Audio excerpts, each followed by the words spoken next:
اعوذ باللہ من الشیطان الرجیم بسم اللہ الرحمن الرحیم الذین کانت اعینہم فی غطاء عن ذکری وکانوا لا یستطیعون سمعا، ان انکاریوں کے سامنے جو میری نصیحت کی طرف سے اندھے بنے ہوئے تھے اور جو کچھ سننے کے لیے تیار نہ تھے۔ افا حسب الذین کفروا ان یتخذوا عبادی من دونی اولیاء انا اعتدنا جہنم للکافرین نزلا، تو کیا یہ لوگ جنہوں نے انکار کیا ہے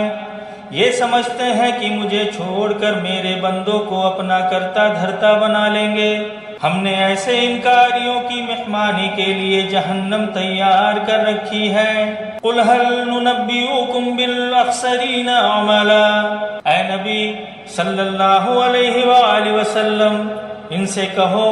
کیا ہم تمہیں بتائیں کہ اپنے کاموں میں سب سے زیادہ ناکام و نامراد کون لوگ ہیں؟ الذین ضل سعیہم فی الحیاۃ الدنیا وہم یحسبون انہم یحسنون صنعا،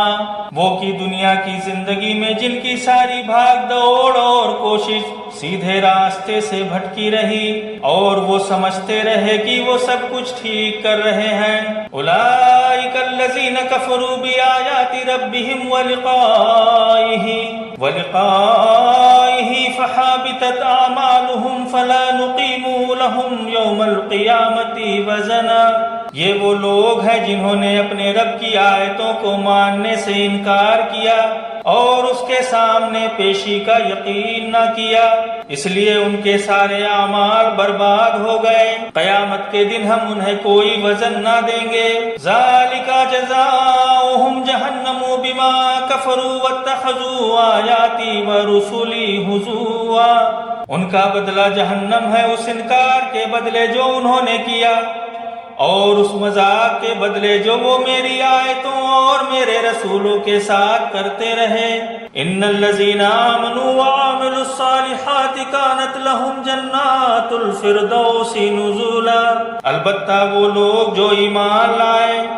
اور جنہوں نے بھلے کام کیے ان کی مہمانی کے لیے فردوس کے باغ ہوں گے، خالدین فیہا لا یبغون عنہا حوالا، جن میں وہ ہمیشہ رہیں گے اور کبھی اس جگہ سے نکل کر کہیں جانے کو ان کا جی نہ چاہے گا۔